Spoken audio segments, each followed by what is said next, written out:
Got suppositories on your upcoming exam? Then you are in the right place. In the next few minutes, we're going to break down the absolute must-know concepts, everything from the different bases to quality control to help you absolutely ace those questions. So, here's how we're going to break it all down. We'll start with the fundamentals, then we'll get into the different types. After that, we're going to spend a good chunk of time on suppository bases. That's a super common exam topic. Then we'll glance at how they're made and tested, and we'll wrap it all up with a lightning-fast review of the key takeaways. All right, let's dive right in.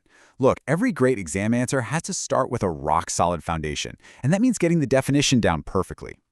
Okay, this is it. This is the definition you've got to lock in. Every single word here matters. They're semi-solid, they go into body cavities, and the magic happens when they melt, soften, or dissolve. Get this down cold because it's the key to understanding everything else we're about to talk about. You can bet you'll get a question on the pros and cons. The number one advantage, the one you have to remember, is that they avoid first-pass metabolism. That's when a drug you swallow gets partially destroyed by the liver before it even gets a chance to work. Suppositories completely sidestep that, which is huge. They're also a lifesaver for patients who can't swallow pills. Now, the flip side? Let's be real. They can be uncomfortable, they often need to be stored in the fridge, and they're just trickier to make than a simple tablet. Okay, so we know what they are, but how do we group them? Well, it's actually super simple. It's all based on the route of administration, or, just where they go in the body. You'll see 5 main types here, but let's be honest, your exam is going to focus on the top 3. And here's a huge tip. You have to know the other names for these.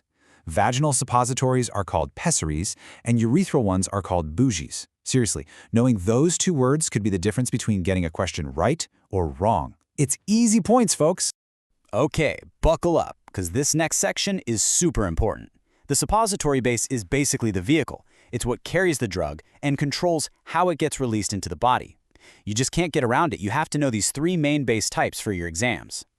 So, before we jump into the actual types, let's think about what would make the perfect suppository base. What's the dream scenario? Well, it would melt perfectly at body temp, it wouldn't irritate anything, it would pop right out of the mold, and it would play nicely with whatever drug you put in it. Of course, no real base is perfect, and that's exactly why we have different options. All right, first up, we've got the classic, oleaginous or, fatty bases. And the textbook example, the one you absolutely have to remember, is theobroma oil. You probably know it better as cocoa butter. It's the old school original. So here's the deal with cocoa butter. Its melting point is fantastic. It's almost perfect for the human body. But, and this is a big but, it has some major problems. It can go bad, and most importantly for your exam, it has this issue called polymorphism. So what does that even mean? It just means it can harden into different crystal forms. If you accidentally overheat it when you're making the suppository, it can solidify into a different form that just won't melt at body temperature. And boom, the drug is trapped, and the whole thing is useless. That is a massive exam point. Okay, moving on to type number 2, the water-soluble bases. And these guys play by a totally different set of rules. Instead of melting from body heat, they dissolve in the body's fluids to get the medicine out. The 2 big examples you need to know here are glycerogelatin and polyethylene glycols, which everyone just calls PEGs. And here's the trade-off with these. On one hand, it's great that they dissolve and mix with the body's fluids, but the huge disadvantage is that they're hygroscopic.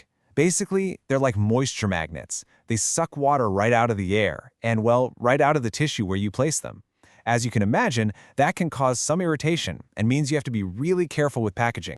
And that brings us to our third and final type, the emulsifying or synthetic bases. You can think of these as the modern, high-tech solution. They were literally engineered to fix all the headaches we just talked about with the other 2. A common brand name you'll see is Watopsol. So why are these so popular now? Well, they are just way more stable and predictable. They don't go rancid like cocoa butter, and here's the big one. They don't have that polymorphism problem. You get way more wiggle room during manufacturing, which makes the whole process more reliable. Okay, so we've got our ingredients list down, but how do you actually make these things, and more importantly, how do you know they'll work right? Let's take a quick look at preparation and evaluation. The main method you're going to hear about is pour molding, which is sometimes called the fusion method. The steps are pretty intuitive, right? You melt your base, you mix in the drug, you pour the whole thing into a mold, you let it cool down and harden, and then you just pop them out. And this is what one of those molds actually looks like. The reason for all these identical little slots isn't just to make them look uniform. It's all about consistency and safety. Every single one of these has to contain the exact same dose of medication. So they're made, but we're not done yet. Now comes quality control.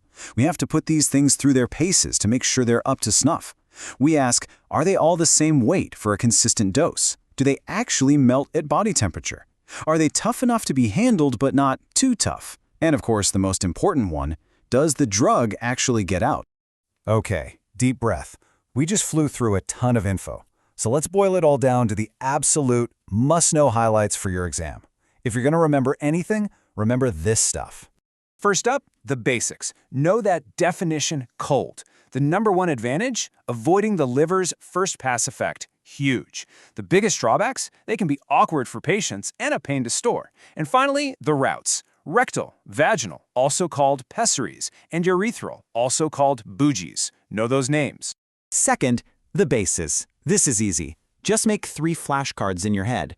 Oleaginous, that's teobroma oil, and its fatal flaw is polymorphism. Aqueous, that's glycerogelatin, and its big problem is being hygroscopic. And synthetic, that's Wipesol, and its superpower is that it solves those other 2 problems. So, I'm going to leave you with this final question to chew on, one that really connects all the dots. Think about it. How do the physical properties of a base, like its melting point and its stability, directly impact how well it works for a patient? If you can really answer that, explaining how the chemistry affects the clinical outcome, then you've officially mastered this topic. Now go crush that exam.